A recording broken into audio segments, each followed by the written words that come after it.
किष्किंधा कांड।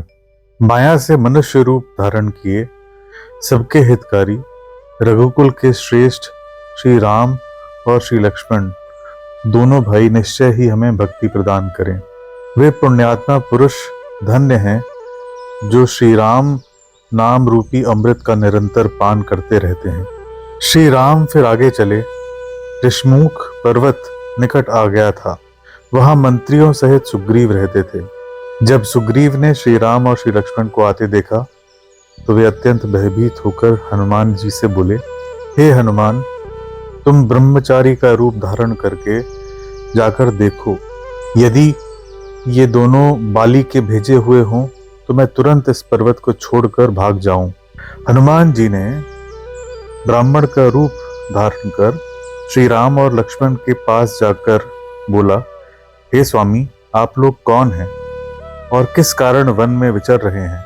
क्या आप ब्रह्मा, विष्णु या महेश हैं, या आप दोनों क्या नर नारायण हैं? क्या आप जगत के मूल कारण और संपूर्ण लोगों के स्वामी स्वयं भगवान हैं, जिन्होंने पृथ्वी का भार नष्ट करने के लिए मनुष्य रूप में अवतार लिया है? तब श्री राम ने कहा, हम कौशल राज दशरथ जी के पुत्र हैं। पिता का वचन मानकर वन में आए हैं। हमारे नाम राम और लक्ष्मण हैं। हम दोनों भाई हैं। मेरी पत्नी जानकी को किसी राक्षस ने हर लिया है। हे ब्राह्मण, हम उसे ही खोजते फिरते हैं। प्रभु को पहचान कर हनुमान जी उनके चरण पकड़कर पृथ्वी पर गिर पड़े। मुख से वचन नहीं निकलता। वे प्रभु के सुंदर वेश की रचना देख रहे हैं। फिर धीरज धरकर उन्होंने बोला, हे स्वामी, वर्षों के बाद आपको देखा, वो भी तपस्वी के वेश में, और मेरी वानरी बुद्धि, इससे मैं तो आपको पहचान न सका, और अपनी परिस्थिति के अनुसार मैंने आपसे आपका परिचय पूछा, परंतु आप मनुष्य की तरह कैसे पूछ रहे हैं? मैं तो आपकी माया के वश भूला फिरता हूं, इसीलिए मैंने आपको नहीं पहचाना। एक तो मैं यूं ही मंद हूं, दूसरे मोह के वश हूं, तीसरे हृदय का कुटिल और अज्ञान हूं। फिर हे भगवान, आपने भी मुझे भुला दिया। यद्यपि मुझमें बहुत से अवगुण हैं, फिर भी आप उसे भूल ना जाएं। हे नाथ, जीव आपकी माया से मोहित है, वो आपकी ही कृपा से निस्तार पा सकता है। हे रघुवीर, मैं आपकी दुहाई करके कहता हूँ कि मैं भजन साधन कुछ नहीं जानता। सेवक स्वामी के और पुत्र माता के भरोसे निश्चिंत रहता है। प्रभु को सेवक का पालन पोषण करना ही पड़ता है। ऐसा कह के हनुमान जी प्रभु के चरणों पर गिर पड़े और उन्होंने अपना असली शरीर प्रकट कर दिया। तब श्री राम ने उन्हें उठाकर हृदय से लगा लिया और अपने नेत्रों के जल से सींचकर शीतल किया। फिर भगवान बोले, हे कपि, मन में ग्लानि मत मानना। तुम मुझे लक्ष्मण से भी ज्यादा प्यारे हो। सब कोई ऐसा कहते हैं कि मेरे लिए ना कोई प्रिय है ना अप्रिय, पर मुझको सेवक प्रिय है, क्योंकि मुझे छोड़कर उसका कोई दूसरा सहारा नहीं होता।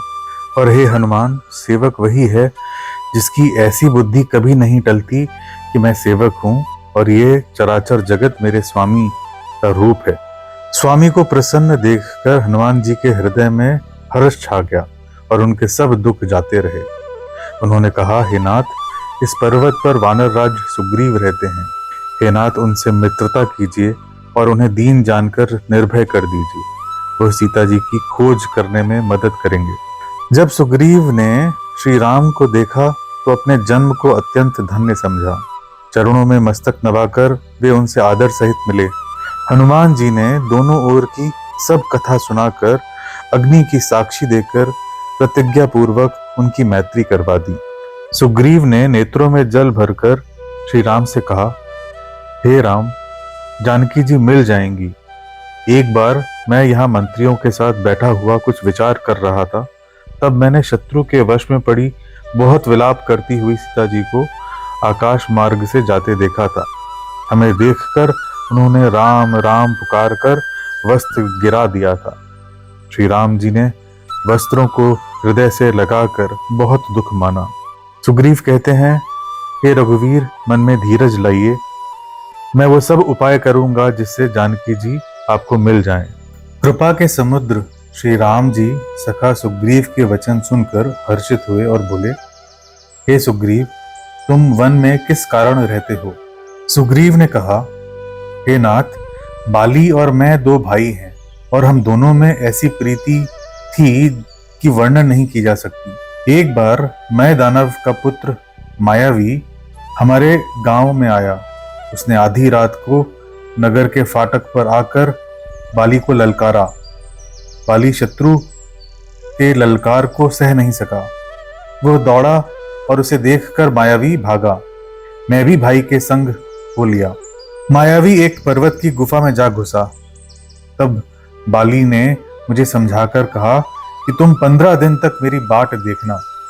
यदि मैं उतने दिनों में न आऊं तो जान लेना कि मैं मारा गया। हे प्रभु, मैं वहां महीने भर तक रहा। उस गुफा में से रक्त की एक बड़ी भारी धारा निकली। तब मैंने समझा कि मायावी ने बाली को मार दिया है और अब आकर वो मुझे भी मारेगा। इसलिए मैं गुफा के द्वार पर एक शिला लगाकर भाग आया। मंत्रियों ने नगर को बिना राजा का देखा तो मुझको जबरदस्ती राज्य दे दिया। बाली मायावी को मारकर घर आ गया और मुझे राज सिंहासन पर देख उसके जी में बहुत ही क्रोध हो आया। उसने समझा कि मैं राज्य के लोभ से गुफा के द्वार पर शिला लगाकर आ गया था, जिससे कि वो बाहर ना निकल सके, और यहाँ आकर मैं राजा बन बैठा। उसने मुझे शत्रु के समान बहुत अधिक मारा और मेरा सब कुछ तथा मेरी स्त्री को भी छीन लिया। हे प्रभु, मैं उसके भय से समस्त लोकों में बेहाल होकर फिरता रहा। वह शाप के कारण यहाँ नहीं आता तो भी मैं बहुत डरा हुआ रहता हूँ। सुग्रीव के वचन सुनकर श्री राम की दोनों विशाल भुजाएं फड़क उठी और वे बोले, हे सुग्रीव, मैं एक ही बाण से बाली को मार डालूंगा। ब्रह्मा और रुद्र की शरण जाने पर भी उसके प्राण न बचेंगे। प्रभु कहते हैं कि जो लोग मित्र के दुख से दुखी नहीं होते, उन्हें देखने से ही बड़ा पाप लगता है। अपने पर्वत के समान दुख को धूल के समान और मित्र के धूल के समान दुख को बड़े भारी पर्वत के समान जानना चाहिए। जिन्हें स्वभाव से ही ऐसी बुद्धि प्राप्त नहीं, वे मूर्ख मित्रता के लायक नहीं। मित्र का धर्म है कि वह मित्र को बुरे मार्ग से रोककर अच्छे मार्ग पर चलाए, अपने बल के अनुसार सदा हित ही करता रहे। विपत्ति के समय तो सदा 100 गुना स्नेह करे। वेद कहते हैं कि श्रेष्ठ मित्र के यही लक्षण हैं, जो सामने तो बना बना कर कोमल वचन कहता हो और पीठ के पीछे बुराई करता हो तथा मन में कुटिलता रखता हो। कि भाई, ऐसे कुमित्र को त्यागने में ही भलाई है। मूर्ख सेवक, कंजूस राजा, उल्टा स्त्री और कपटी मित्र, ये चारों शूल के समान पीड़ा देने वाले हैं। सुग्रीव ने कहा, हे नाथ, आपकी कृपा से अब मेरा मन स्थिर हो गया। सुख, संपत्ति, परिवार और बड़ाई, इन सब को त्याग कर मैं आपकी सेवा ही करूंगा, क्योंकि आपकी चरणों की आराधना करने वाले संत कहते हैं कि ये सब राम भक्त के विरोधी हैं। जगत में जितने भी शत्रु, मित्र और सुख दुख हैं, सब के सब माया रचित हैं। हे राम, बाली तो मेरा परम हितकारी है, जिसकी कृपा से शोक का नाश करने वाले आप मुझे मिले। हे प्रभु, अब तो इस प्रकार कृपा कीजिए कि सब छोड़कर दिन रात मैं आपका भजन ही करूं। सुग्रीव की वैराग्ययुक्त वाणी सुनकर श्री राम जी मुस्कुराकर बोले, तुमने जो कुछ कहा वो सभी सत्य है, परंतु हे सखा, मेरा वचन मिथ्या नहीं होता। उसके बाद सुग्रीव को साथ लेकर श्री रघुनाथ जी चले। श्री राम का बल पाकर वह बाली के निकट जाकर गरजा। बाली सुनते ही क्रोध में भरकर वेग से दौड़ा। उसकी स्त्री तारा ने बाली के चरण पकड़कर उसे समझाया कि हे नाथ, सुग्रीव जिनसे मिले हैं वे दोनों भाई तेज और बल की सीमा हैं। वे संग्राम में काल को भी जीत सकते हैं। बाली बोला, हे प्रिय, श्री राम तो समदर्शी हैं। अगर वे मुझे मारेंगे तो मैं सनाथ हो जाऊंगा। ऐसा कहकर वह महान अभिमानी बाली सुग्रीव को तिनके के समान जानकर भिड़ गया। बाली ने सुग्रीव को बहुत धमकाया और घूसा मार के बड़े जोर से गरजा। सुग्रीव व्याकुल होकर भागा। घूसे की चोट उसे वज्र के समान लगी।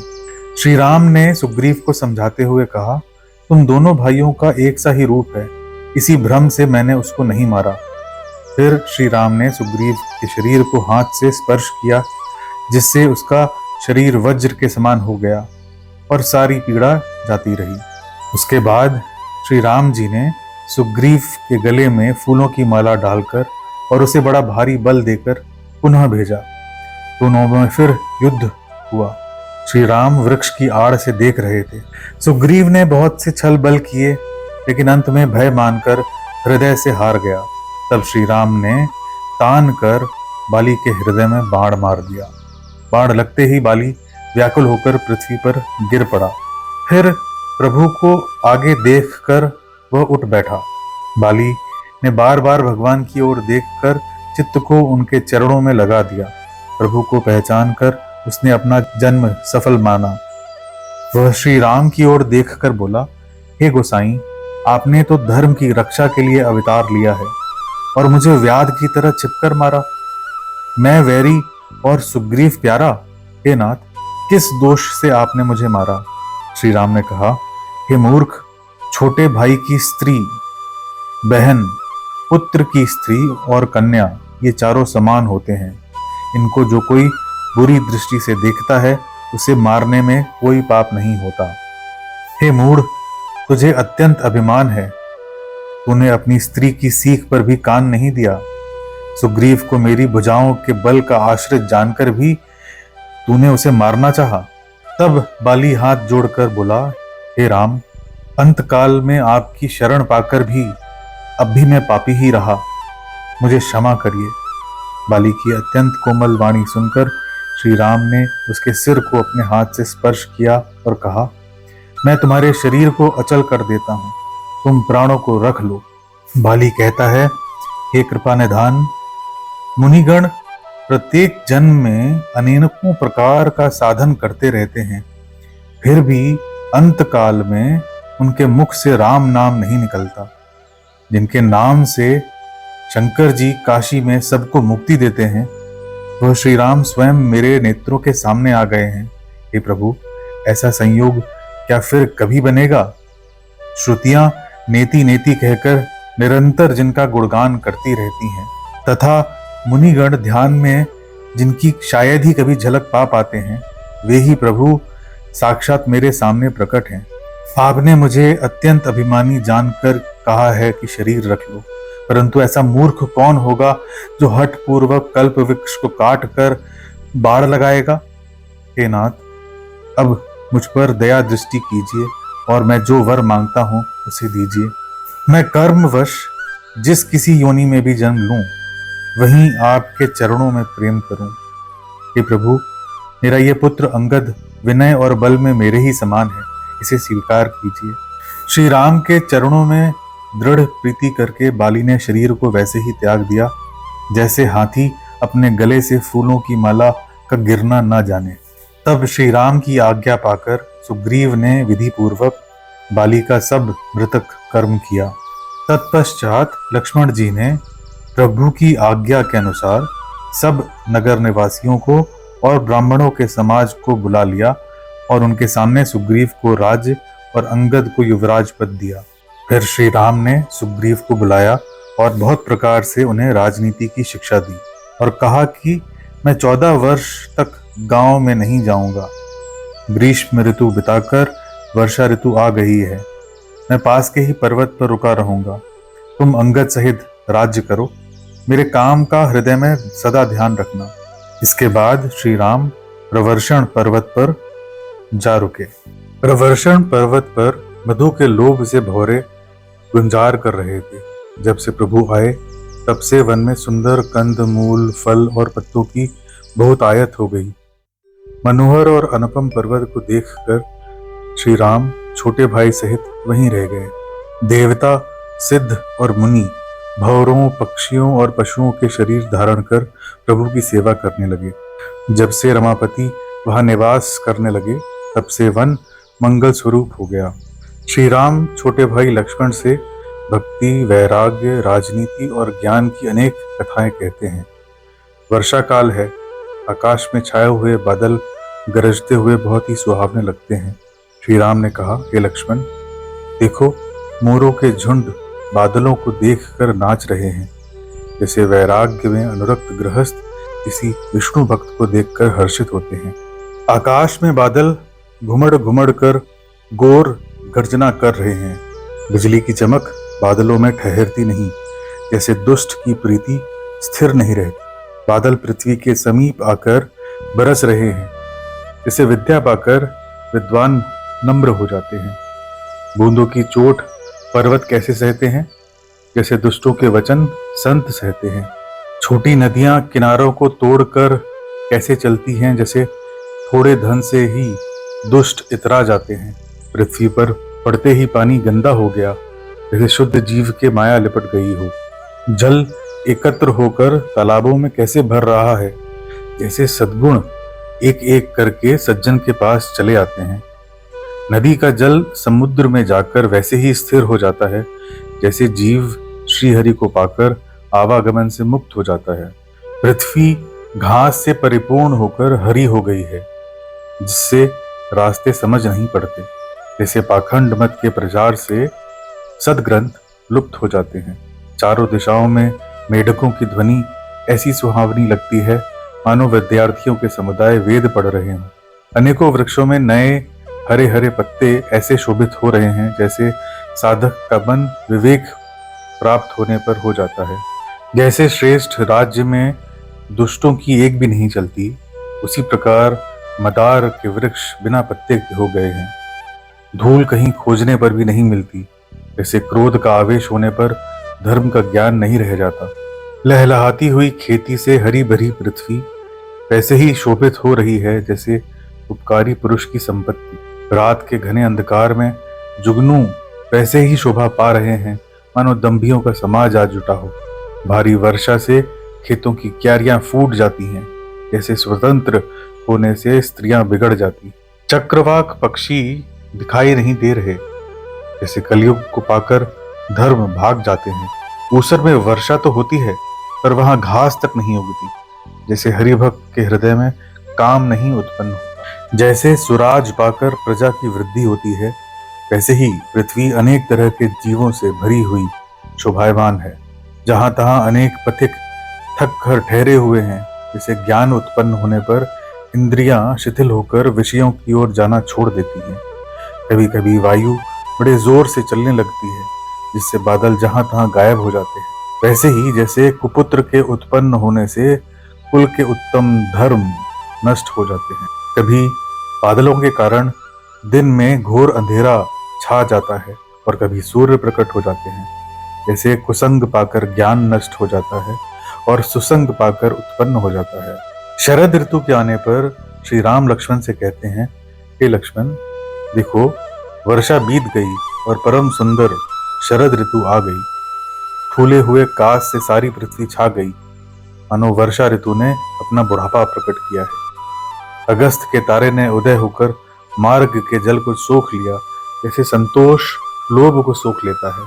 नदियों और तालाबों का निर्मल जल ऐसी शोभा पा रहा है, जैसे मद और मोह से रहित संतों का हृदय। नदी और तालाबों का जल धीरे धीरे सूख रहा है, वैसे ही जैसे ज्ञानी पुरुष ममता का त्याग करते हैं। शरद ऋतु जानकर खंजन पक्षी आ गए, जैसे समय पाकर पुण्य प्रकट हो जाते हैं। न कीचड़ है न धूल, धरती निर्मल होकर ऐसे शोभा दे रही है, जैसे नीति निपुण राजा की करनी। जल के कम हो जाने से मछलियां व्याकुल हो रही हैं, जैसे मूर्ख धन के बिना व्याकुल होता है। बिना बादलों का निर्मल आकाश ऐसा शोभित हो रहा है, जैसे भक्त सब आशाओं को छोड़कर सुशोभित होते हैं। और कहीं कहीं शरद ऋतु की थोड़ी थोड़ी वर्षा हो रही है, जैसे कोई विरले ही मेरी भक्ति पाते हैं। जो मछलियां अथाह जल में हैं, वे सुखी हैं, जैसे श्रीहरि की शरण में चले जाने पर एक भी बाधा नहीं रहती। कमलों के फूल से तालाब ऐसे शोभा दे रहा है, जैसे निर्गुण ब्रह्म सगुण होने पर शोभित होता है। भौरे गूंज रहे हैं तथा पक्षियों के नाना प्रकार के शब्द हो रहे हैं। रात्रि देखकर चकवे के मन में वैसे ही दुख हो रहा है, जैसे दूसरे की संपत्ति देखकर दुष्ट को होता है। शरद ऋतु के ताप को रात के समय चंद्रमा हर लेता है, जैसे संतों के दर्शन से पाप दूर हो जाते हैं और चकोरों के समुदाय चंद्रमा को देखकर इस प्रकार टकटकी लगाए हैं ऐसे भगवत भक्त भगवान को पाकर उनके दर्शन करते हैं।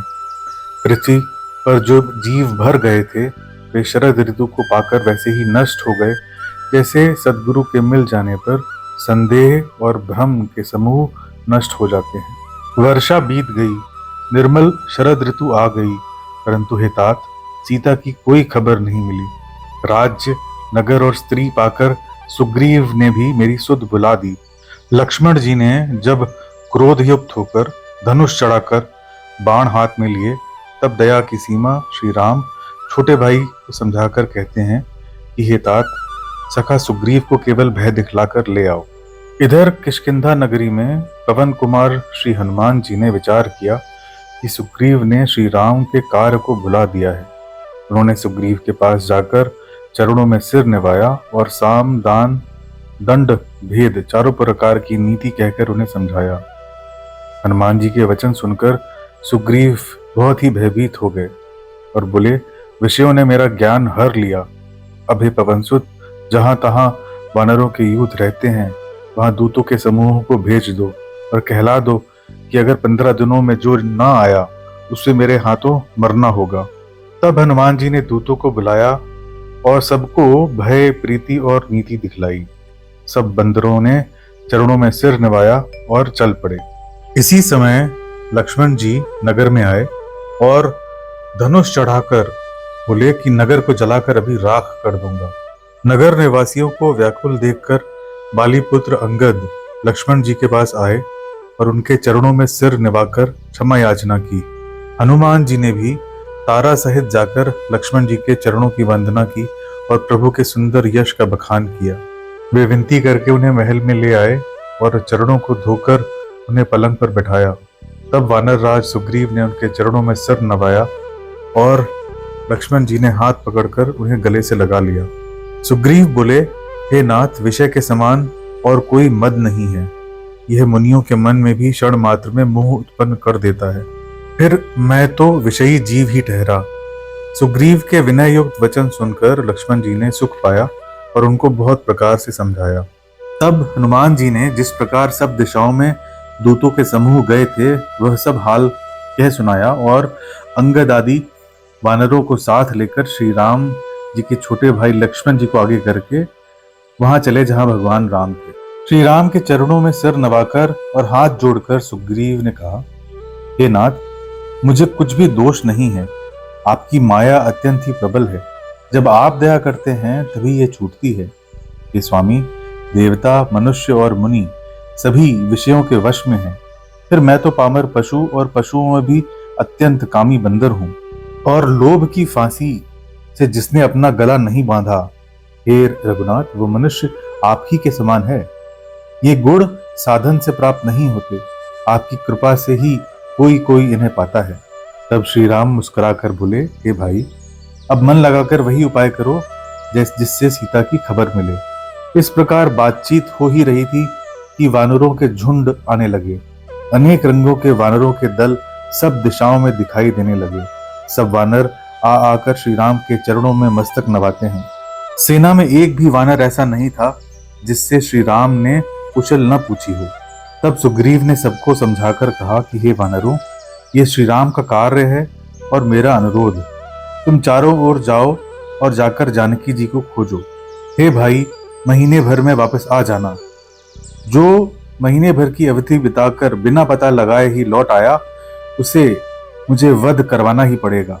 सुग्रीव के वचन सुनते ही सब वानर भिन्न भिन्न दिशाओं में चल दिए। तब सुग्रीव ने अंगद, नल, हनुमान आदि प्रधान योद्धाओं को बुलाया और कहा, तुम सब श्रेष्ठ योद्धा में दक्षिण दिशा को जाओ और मन, वचन तथा कर्म से सीता जी का पता लगाने का उपाय सोचना। श्री राम का कार्य सफल करना। सूर्य को पीठ से और अग्नि को हृदय से सेवन करना चाहिए, परंतु स्वामी की सेवा तो छल छोड़कर मन, वचन, कर्म से करनी चाहिए। विषयों की ममता, आसक्ति को छोड़कर भगवान के धाम की प्राप्ति के लिए साधन करना चाहिए, जिससे जन्म मरण से उत्पन्न सारे शोक मिट जाएं। सद्गुणों को पहचानने वाला तथा बड़भागी वही है जो श्री राम के चरणों का प्रेमी है। आज्ञा मांगकर और चरणों में सिर नवाकर श्री राम का स्मरण करते हुए सब हर्षित होकर चले। सबके पीछे हनुमान जी ने सिर नवाया। कार्य का विचार करके प्रभु ने उन्हें अपने पास बुलाया और अपने कर कमलों से उनका सिर स्पर्श किया तथा अपना सेवक जानकर उन्हें अपने हाथ की अंगूठी उतार कर दी और कहा, हे हनुमान, बहुत प्रकार से सीता को समझाना और मेरा बल तथा विरह कहकर तुम शीघ्र लौट आना। हनुमान जी ने अपना जन्म सफल समझा और कृपा निधान प्रभु को हृदय में धारण करके वे चले। सब वानर वन, नदी, तालाब, पर्वत और पर्वतों की कंदराओं में खोजते हुए चले जा रहे हैं। इस प्रकार खोजते बहुत समय बीत गया। एक दिन हनुमान जी की टोली में सबको अत्यंत प्यास लगी और वे व्याकुल हो गए, किंतु कहीं जल न मिला। घने जंगल में सब मार्ग भी भूल गए। हनुमान जी ने मन में अनुमान किया कि अगर जल नहीं मिला तो सभी का मरना निश्चित है। उन्होंने पहाड़ी की चोटी पर चढ़कर चारों ओर देखा तो पृथ्वी के अंदर एक गुफा में उन्हें एक आश्चर्य दिखाई दिया। उस गुफा के ऊपर बगले और हंस उड़ रहे थे और बहुत से पक्षी उसमें प्रवेश कर रहे थे। पवन कुमार हनुमान जी पर्वत से उतर आए और सबको ले जाकर उन्होंने वह गुफा दिखलाई। अंदर जाकर उन्होंने एक उत्तम बगीचा और तालाब देखा जिसमें बहुत से कमल खिले हुए हैं। वहीं एक सुंदर मंदिर है जिसमें एक तपोमूर्ति स्त्री बैठी है। दूर से ही सबने उन्हें सिर निवाया और पूछने पर सब वृतांत कह सुनाया। उनकी आज्ञा पाकर सबने स्नान किया, मीठे फल खाए और फिर सब उनके पास चले आए। तब उन्होंने अपनी सब कथा कह सुनाई और अपना परिचय स्वयं प्रभा दिया। वे बोली कि मेरा तप सफल हुआ, अब मैं वहां जाऊंगी जहां श्री राम हैं। तुम लोग आंखें बंद कर लो और गुफा को छोड़कर बाहर जाओ, तुम सीता जी को पा जाओगे। जब वानरों ने दोबारा आंखें खोली तो वे देखते हैं कि वे सब समुद्र के किनारे खड़े हैं। इधर स्वयं प्रभा वहां गई जहां श्री राम थे। उन्होंने जाकर प्रभु के चरण कमलों में मस्तक नवाया और बहुत प्रकार से विनती करी। प्रभु ने उन्हें अपनी अचल भक्ति दी। प्रभु की आज्ञा सिर पर धारण कर और श्री राम के चरणों को हृदय में धारण कर स्वयं प्रभा बद्रिकाश्रम को चली गई। इधर वानरगण समुद्र के किनारे मन में विचार कर रहे थे कि अवधि तो बीती जा रही है पर सीता जी की कोई खबर नहीं मिली, अब हम लौटकर भी क्या करेंगे। ऐसा सोचकर सब वानर समुद्र के किनारे कुश बिछाकर बैठ गए। जामवंत ने अंगद को दुखी देखकर बोला, हे तात, श्री राम को मनुष्य न मानो, उन्हें निर्गुण ब्रह्म, अजेय और अजन्मा समझो। हम सब सेवक अत्यंत बड़भागी हैं जो निरंतर सगुण ब्रह्म में प्रीति रखते हैं। जब प्रभु अपनी इच्छा से अवतार लेते हैं तब सगुण उपासक सब प्रकार के मोक्षों को त्याग कर उनकी सेवा में साथ रहते हैं। इस प्रकार जामवंत बहुत सी कथाएं कह रहे हैं। इनकी बातें पर्वत की कंदरा में संपाति ने सुनी। बाहर निकलकर उसने बहुत से वानर देखे। संपाति बोला, भगवान ने मुझे घर बैठे बहुत सा आहार भेज दिया, आज अन सब को मैं खा जाऊंगा। गीत के वचन कानों से सुनकर सब वानर डर गए। अंगद ने मन में विचार कर कहा, जटायु के समान धन्य कोई नहीं है।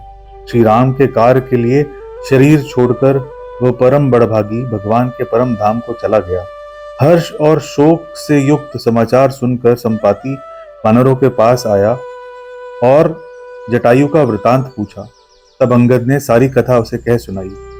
भाई की करनी सुनकर संपाति ने बहुत प्रकार से श्री राम की महिमा वर्णन की।